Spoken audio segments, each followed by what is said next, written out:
चाहे जितना दुख पड़े प्यारे, किसी से मत कहो, किसी से मत, चुपचाप मौन होके सह जाओ। तुम्हारा स्वामी विधान करके तुम्हें दुख भेजा है तो बहुत बड़ा उसमें कोई सुख है। वो मंगल भवन है, तुम्हारा मंगल होने नहीं दे सकता। दिखाई दे सकता है कि अब अमंगल हो गया हमारा, अमुक अमुक अमुक, कुछ नहीं।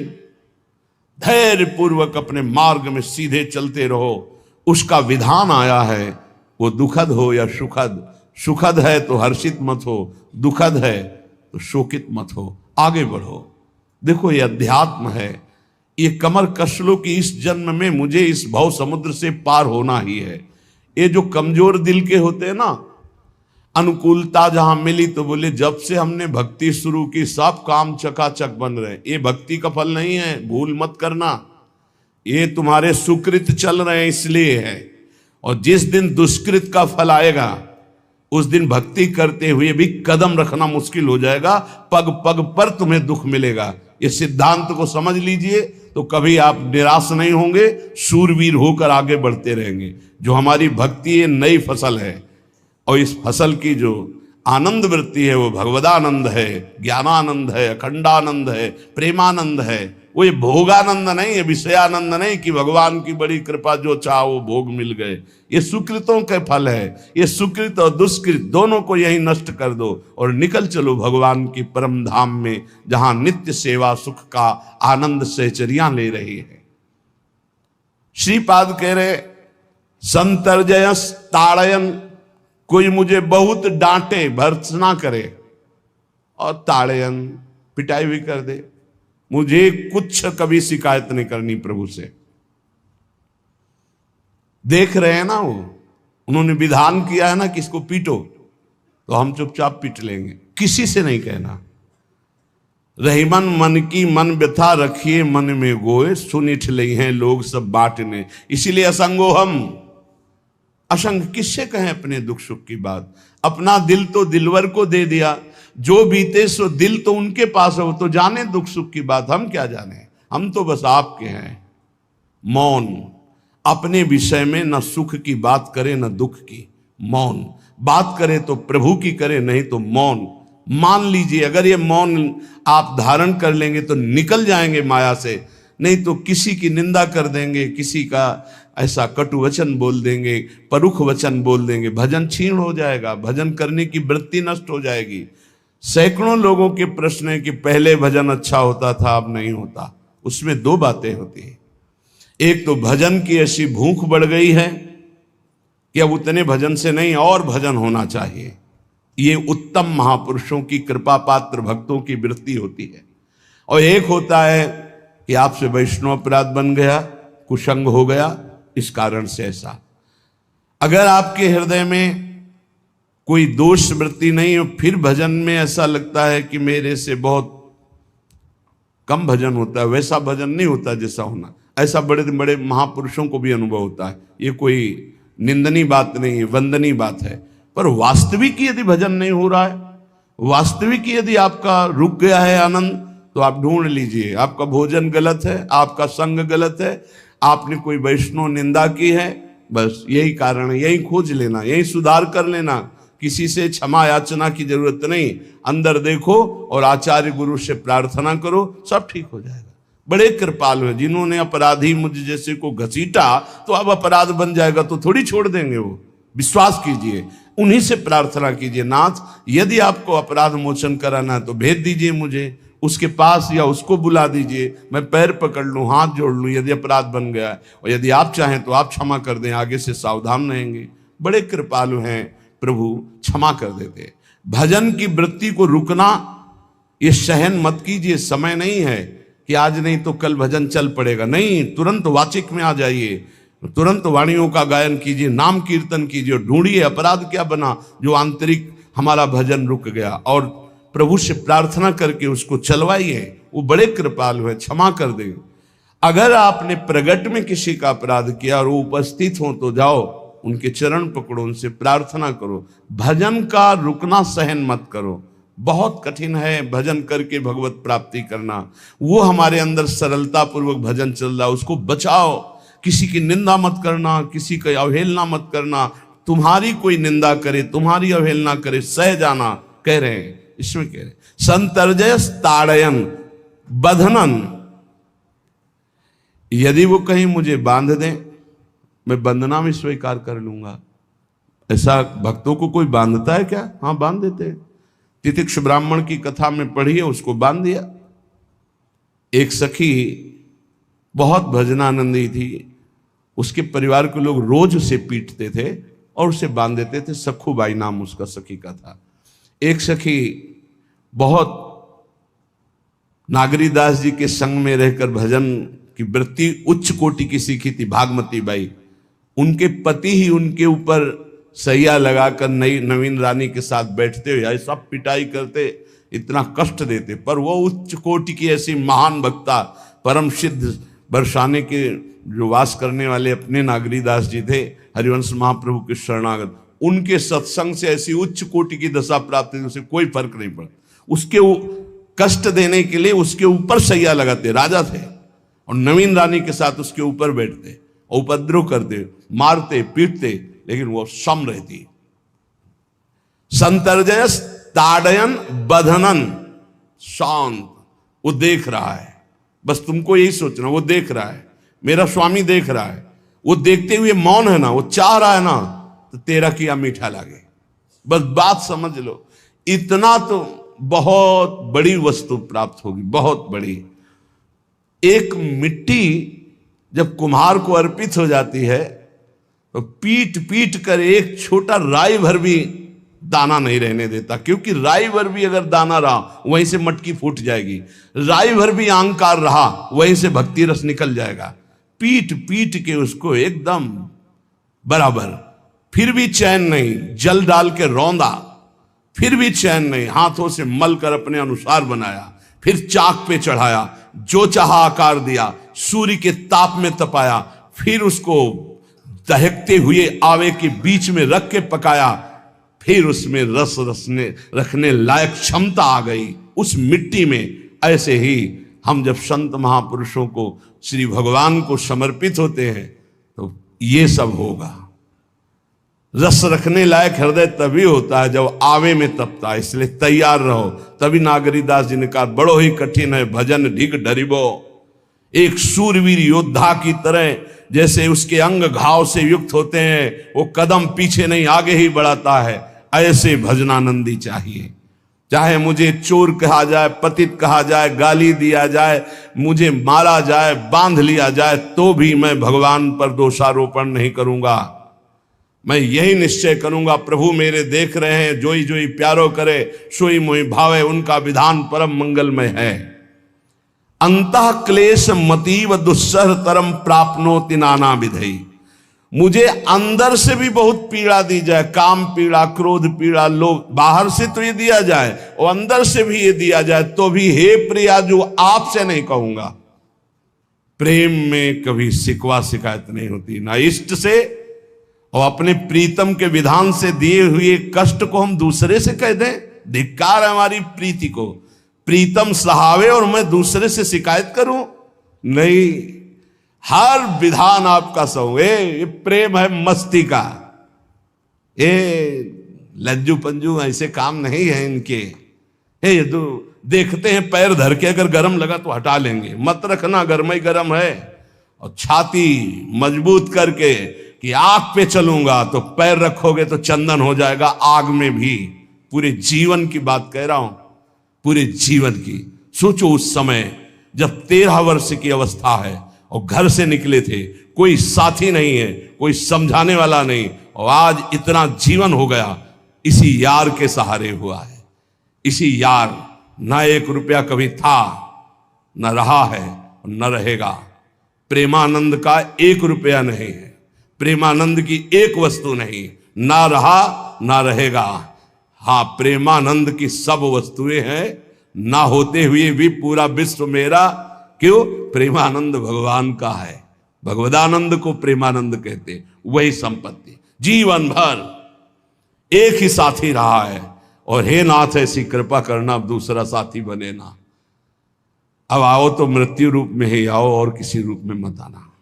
साथी हो तो आपका साथ हो, सर्वहरण करने वालों में मैं मृत्यु हूं, बस उस रूप का इंतजार है, आओ उस रूप में और समेट लो अपनी लीला। बस कभी किसी से शिकायत, कभी किसी ने कैसे हो, आनंद है। नहीं सुना है किडनी खराब है तो सुना ही होगा, कोई दुख नहीं, कोई दुख नहीं।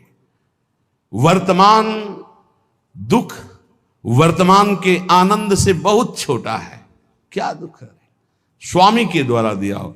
ये आप हमारी प्रार्थना मान लीजिए, इस मार्ग में चलने पर जो दुख मिले कभी किसी से कहना नहीं तो प्रीति में कलंक लग जाएगा, वो तुम्हें प्रभु से हटा देगा। नहीं, रहीमन मन की मन व्यथा रखिए मन में गोए, सुन चले है लोग सब बाट न लिए। ये भगवत मार्ग शूरवीरों का मार्ग, कभी अपनी अंतर व्यथा को किसी से मत कहो। जीवन में अगर कोई हमें कष्ट दे रहा है तो हमारा कर्म है, ना कि कोई व्यक्ति। ये बिल्कुल सिद्धांत तक चर्चा समझ लो। वही व्यक्ति जो मुझे द्वेष करता, वही व्यक्ति जो मुझे कष्ट और दंड देता, वही व्यक्ति प्रणाम करके छाती से लगाकर आंसुओं की धारा से अभिषिक्त किया, तो वो व्यक्ति था या कर्म? जब कर्म भोग हो गया तो वही हृदय से लगा के अश्रुधारा से क्षमा कीजिए, बहुत ऐसा नहीं, आप तो बड़ी कृपा की। व्यक्ति कभी कष्ट नहीं देता, मेरा कर्म उसके ऊपर सवार होकर मुझे दंड देता, इसलिए मैं किससे कहूं? अपनी जबान से दांत कट जाए तो किससे कहूं? ये जो दांत, इससे जबान हमारी पीड़ा को किससे कहूं? अपने हाथ से चोट लग जाए किसको कहूं? ऐसे सब आत्मस्वरूप हैं, हमारा कर्म ही उनके ऊपर सवार होकर हमें दंड दे रहा है। इसलिए भाई, श्रीपाद का सिद्धांत जो कह रहे कि अगर भगवत प्रेम प्राप्त करना है तो मुंह बंद। 22 बाजार में कोड़े मारे गए, एक बार भी श्री कृष्ण से नहीं कहा। पूज्य भाई जी महाराज के जीवन कष्टमय है, कभी श्री कृष्ण से नहीं।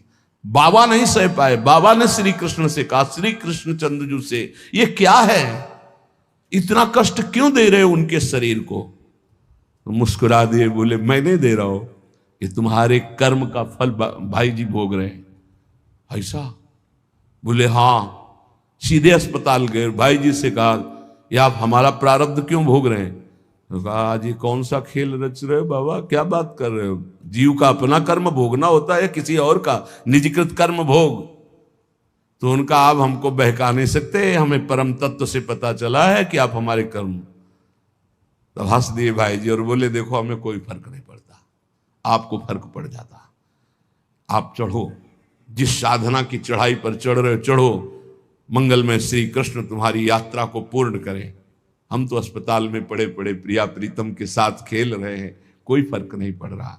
ये बड़े महापुरुषों ने अपने कष्ट की तो बात जाने दो, दूसरों के कष्टों को लेकर भोगाए। हम जरा सा कष्ट आ जाए तो बोले हमारी अंदर श्रद्धा थी अब खत्म हो रही क्योंकि कष्ट आने लगा। उसमें भगवान का क्या दोष है? वो तो बड़े कृपालु हैं कि ऐसे पापात्मा होने पर भी मुझे महात्माओं का संग दिया, धाम का वास दे रहे, नाम जपवा रहे। अब हमारे पूर्व प्रारब्ध हमें कष्ट दे रहे हैं, इस समय भी वो हमें दुलार कर रहे हैं। जीव समझता नहीं, केवल दोषारोपण भगवान और भगवत मार्ग पर कर देता है। इसलिए उपासक को अंतः क्लेश मति व दुस्सहतरम, ये जो आप काम क्रोध से जल रहे हो ना, ये तपस्या है, इसका बहुत बड़ा लाभ मिलेगा। और अगर भोग रहे हो ना, गिर रहे हो, पतित हो रहे हो, तो वो सुख नहीं, वो शांति नहीं, वो विश्राम नहीं। और एक बात ध्यान रखना, इस शब्द को याद रखना, ऐसे रहने पर भी हमारे द्वारा जो भी, वो हमारे स्वामी ऐसे लेते हैं, जन अवगुण प्रभु मान न काऊ, दीन बंधु अति मृदुल स्वभाव।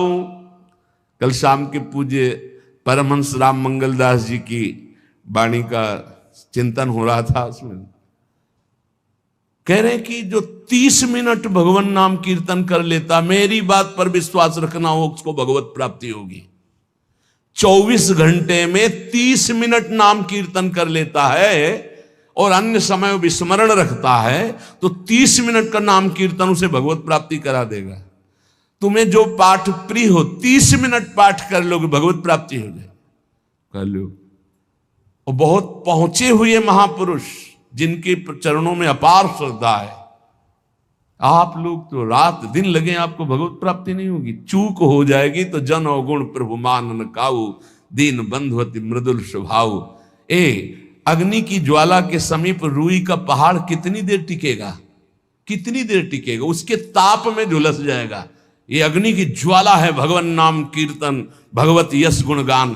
तो जैसे किसी को लगे कि वो नाम जब भी करता है वो रुचि पूर्वक पाप करता है, असंभव।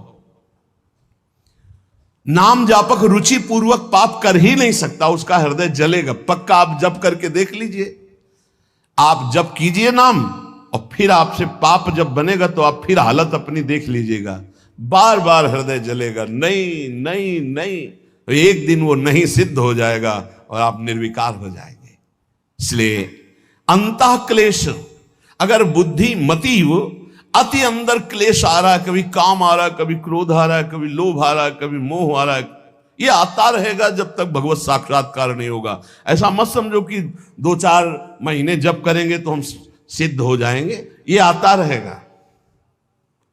ये बहुत भागवतिक शक्ति से संपन्न है विकार, कोई साधारण नहीं है कि तुम माला जपोगे वो नहीं आएगा, माला जपते समय ही आएगा वो।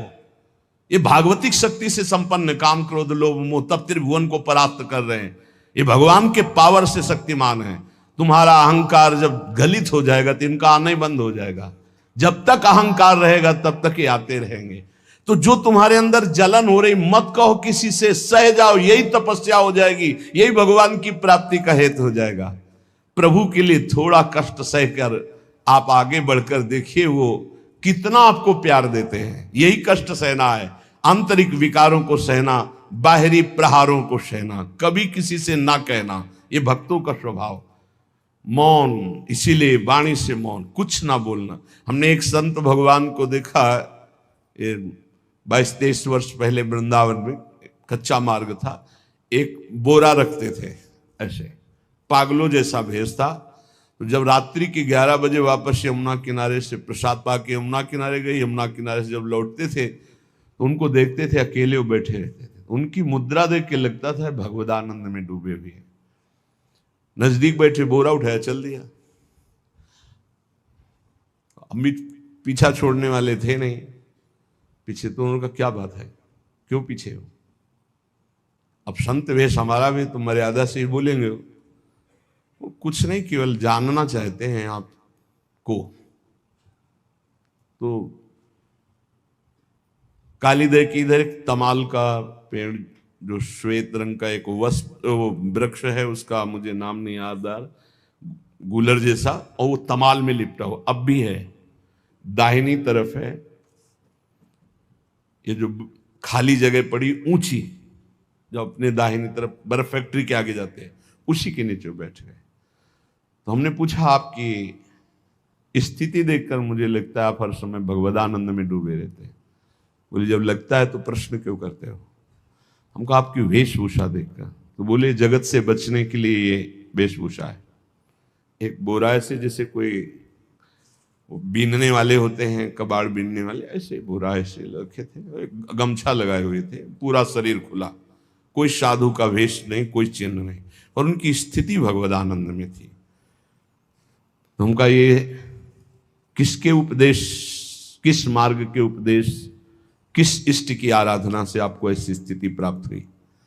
बोले प्रथम पूज्य श्री स्वामी राम सुखदास जी महाराज का सत्संग हुआ, इष्ट देव श्री कृष्ण, इष्ट ग्रंथ गीता, उसी की कृपा से मुझे ऐसा, मैं भारत के हर तीर्थों में वास करता हूँ, भ्रमण करता हूँ, असंग रहता हूँ, और यही वेशभूषा रहती है बड़ा अंदर से। तो भोजन प्रारब्धवशात जो सामने आ जाता है उसे पा लेता हूँ, नहीं आता भूखा रहता हूँ। तो कहा अगर हम मधुकरी ले आवें कभी आप जिससे तो पालेंगे, बोले दे देंगे तो पालेंगे। दूसरे दिन मधुकरी लेकर तो रोज हमारी उनके चरणों में श्रद्धा, क्योंकि उनका रहना और चिंतन दोनों रहनी और चिंतन बड़ी प्रशंसनीय। जो वीतराग परमहंस हो गया अक्षर सा वैसे, कुछ पास नहीं, केवल बोरा, वो नाटक के लिए बोरा कि कोई समझे कबाड़ बिनने वाला, और एक गमछा ऐसे रंग बिरंगा, बस कुछ नहीं, कोई भागवतिक चिन्ह नहीं। एक दिन देखा वो पड़े मक्खियां भिन भिना रही, तो नजदीक गए, क्या होगा? कहा चुप जाओ। इनका बोलिए ना। तो बोले वमन और शौच दोनों हो रही है, शरीर बिगड़ गया है। तो हम कहा औषधि के लिए हम व्यवस्था, बोले इसलिए कह रहा हूं आप बच जाइए। तो हम कहा हमें बता तो दीजिए क्यों नहीं? तो बोले आया हुआ प्रारब्ध है, इसको हंस के भोगना है। ऐसे कोने में साइड में ऐसे पेड़ के किनारे पड़े, 2-4-10 दिन जो भी व्यवस्था उनकी बनी, फिर वो हमको दर्शन नहीं मिले, अन्य तीर्थों में चले गए होंगे। ऐसा महापुरुष, क्या हम अपने शरीर को इतना प्यार करें कि भगवान से श्रद्धा हो जाए, भक्ति मार्ग में हम लड़खड़ा जाए, फिर सत्संगी किस बात का? ये पक्का समझ लीजिए, ये जो भगवत मार्ग है ये शूरवीरता का मार्ग है, सहन करने का मार्ग है। जितने भी महापुरुषों के चरित्र हैं आप पढ़ करके देख लीजिए, भगवान के चरित्र से भी ज्यादा लाभ भक्त चरित्र सुनने से इसलिए होता है कि हमको लगता है कि हमारे जैसा जन्म लेकर इतना कष्ट सहकर इस ऊंचाई पर पहुंचे, ये बड़ी बात है कि वो जीवत्व से हमारी तरह पैदा होकर ईश्वत्व को जाता है। इसलिए भक्त चरित्र में विशेष बल हमको प्राप्त होता है।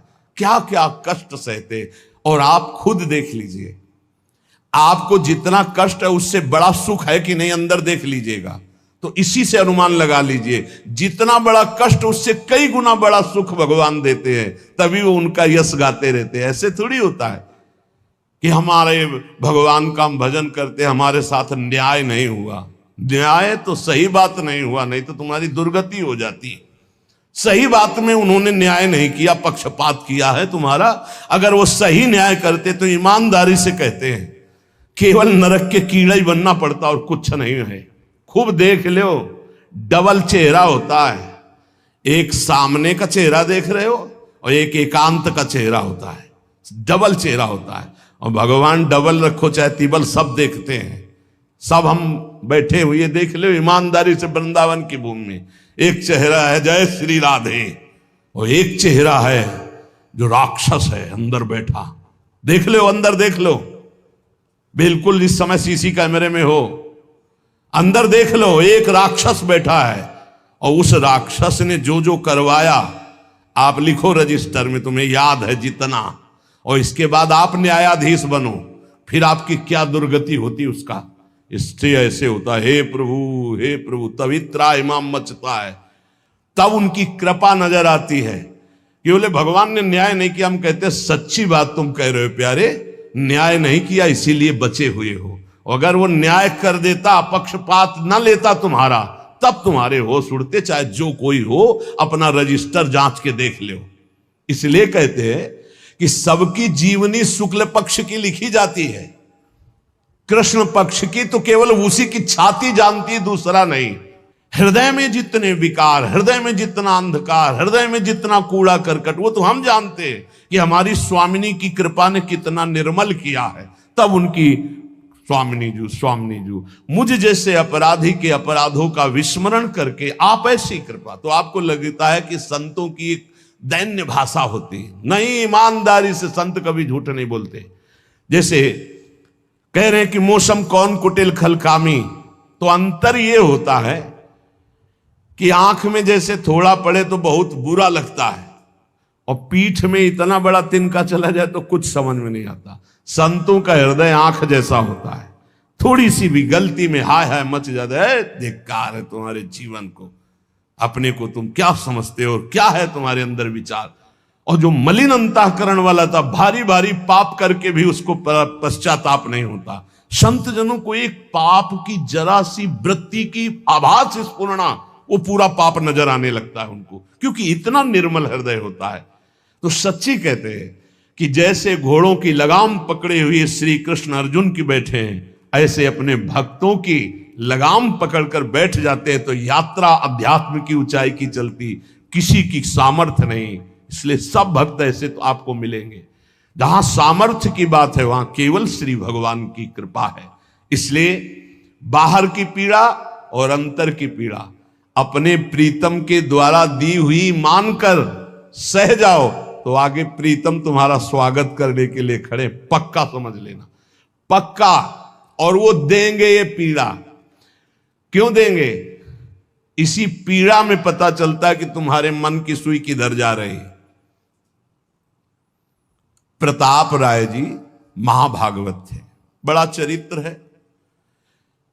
उनके यहां एक व्यापार चलता था कुल परंपरा से कि आपको अगर रुपए की जरूरत है तो आप अपना स्वर्ण आभूषण या कुछ रख जाइए गिरवी और रुपया ले जाइए, और ब्याज से तो रुपया दे जाइए, अपने मूल गिरवी ले जाइए जो रख के गए हो। यही उनकी कुल परंपरा से था। तो उसी के आधार पर वो कुल परंपरागत कर्म कर रहे थे, निरंतर नाम जब भगवत आराधन में मगन। अब नाम जब भगवत आराधना और ईमानदारी से कार्य तो बड़ा सब खूब धन संपत्ति, बहुत आनंद और भक्तजनों के खूब भोजन होते, भंडारे होते। तो जो चिढ़ने वाले जलने वाले लोग हैं वो जलते थे कि करता तो ये कुछ है नहीं, खूब जय जय मच रही है चारों तरफ, इसको नष्ट किया जाए। ये किसने बीज बोया? अरे बोले दुष्ट स्वभाव ने। नहीं नहीं नहीं नहीं, भगवान ने। किनको हुस्काया? डंडे को। क्यों? अब झंडा फहराओ मेरे भक्त के यश का। उनके हृदय में जलन हुई। वहां का काजी और मिल गए 3 लोग और उन्होंने कहा कि इसको नष्ट किया जाए। बोले बस आप सहयोग दो, नष्ट तो पक्का। बोले कैसे? बोले प्लान तो सब हमारा बन गया है। अब झोली में कंकड़ भरे और प्रताप राय जी बेटी का ब्याह है, 10,000 मुद्रा चाहिए। बोले गिरवी? बोले है स्वर्ण मुद्राएं। अब वो इतने ईमानदार विश्वास, बोले बॉक्स रखा रहता है उसी में रख दो, दस्तखत करो, 10,000 रुपये लो, ब्याज सहित दे जाना, अपना ले जाना। थोड़ी देर बाद दूसरा आया ऐसे, फिर तीसरा आया, वो तो उनका व्यापारी था। 5 दिन बाद वापस आया और काम बन गया, ब्याज सहित ये रुपये लो, हमारा आभूषण वापस करो। बोले जहां रख गए थे वैसे उठा लो। बाक्स से उठाया ऐसे, अरे देखो कितना नाटक करता है, माला जपता है, भगत बनता है, हमारे स्वर्ण आभूषण हटाकर कंकड़ पत्थर भर दिए। अब लोग तो आश्चर्यचकित हो रहे थे कि ये भगत जी तो ऐसे है नहीं। इतने में दूसरा आया, उसने भी वही नाटक शुरू। तीसरा आया, उस अब तो पक्का हो गया कि पाखंड करता है। लोगों की श्रद्धा को कपूर कहा गया है। कपूर ऐसे बाहर रखो ना तो उड़ जाता है ना, ऐसे ही श्रद्धा है। अगर उसको आप मजबूती, विश्वास की मजबूती में नहीं रखोगे तो श्रद्धा उड़ जाएगी। अब तो सब कहने लगे कि प्रताप राय तो बहुत ही पाखंडी निकला। अब हाहाकार मच गया। इसके बाद काजी, वो तो सब मिले हुए थे, काजी ने बादशाह के सामने बात पेश की। काजी के इशारे से बादशाह ने हुक्म दिया इनको बंदी बना लिया जाए, सारी संपत्ति जब्त कर ली जाए। अब राज सैनिक बंदी बना लिए प्रताप राय जी को, सारी संपत्ति जब्त होने लगी। तो उन्होंने अपनी पत्नी से इशारे से कहा ठाकुर जी लो और भाग जाओ अपने मायके, ठाकुर जी को बचाओ। ऐसी स्थिति में याद क्या है? ठाकुर जी को बचाओ, उनका भोग राग चलता रहेगा, हम तो जेल में कष्ट भोग लेंगे। ऐसा ही हुआ। वो पीछे की खिड़की से अपने ठाकुर जी को लेके सब तहस नहस हो गया। म्लेच्छ सेना साहब नष्ट भ्रष्ट कर दिया, बंदी बनाया, उनको ले गए, जेल में डाल दिया। कुछ लोगों ने कहा कि महाराज अभी ठाकुर जी अष्ट धातु के हैं, बहुत महंगे हैं, उनकी पत्नी इसीलिए लेके भाग गई है।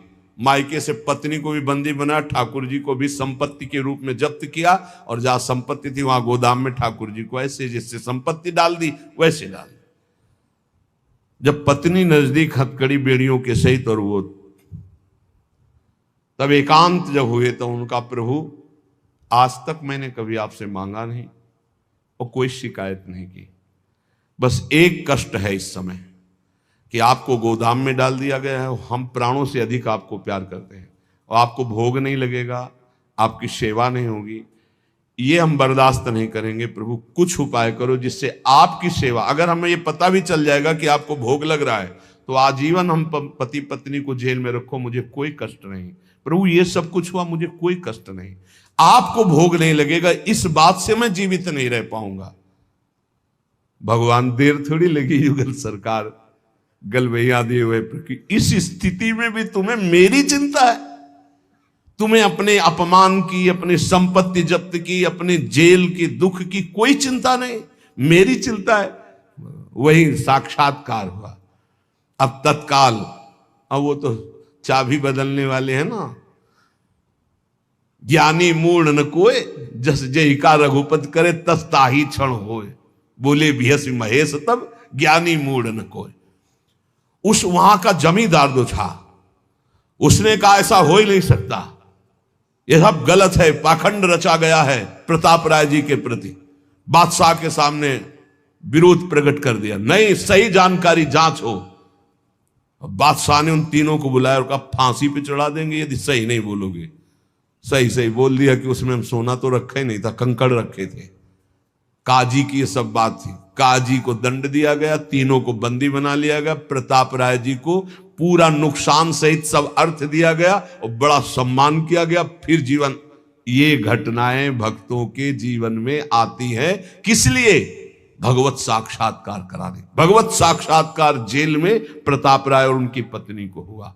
इसलिए उपासक को कितनी भी परिस्थिति कष्ट की आवे, वो तुम्हारे आनंद का वर्धन करने वाले बनेगी, विश्वास रख लीजिए। बस किसी से सहयोग मत मांगना और किसी को अपनी बात मत कहना। प्रताप राय जी ने किसी से भी नहीं कहा, कुछ भी नहीं बोले, केवल प्रभु से कहा कि आपकी सेवा अगर हमको कान में सुनने को मिल जाएगी कि आपका भोग लग रहा है तो मुझे कोई कष्ट नहीं होगा, लेकिन ये मैं नहीं सह पाऊंगा कि आप गोदाम में ऐसे, क्योंकि मैं जीवन भर आपको दुलार करता रहा हूं प्रभु। अब राधे राधे। यदि महाराज जी की यह अमूल्य वाणी आपको अच्छी लगी हो तो कृपया कमेंट में राधे राधे अवश्य लिखें। आपका एक एक कमेंट भगवान के नाम के प्रचार में सहयोग करता है। ठाकुर जी की और राधा रानी की कृपा आप और आपके परिवार पर बनी रहे। जय श्री राधे।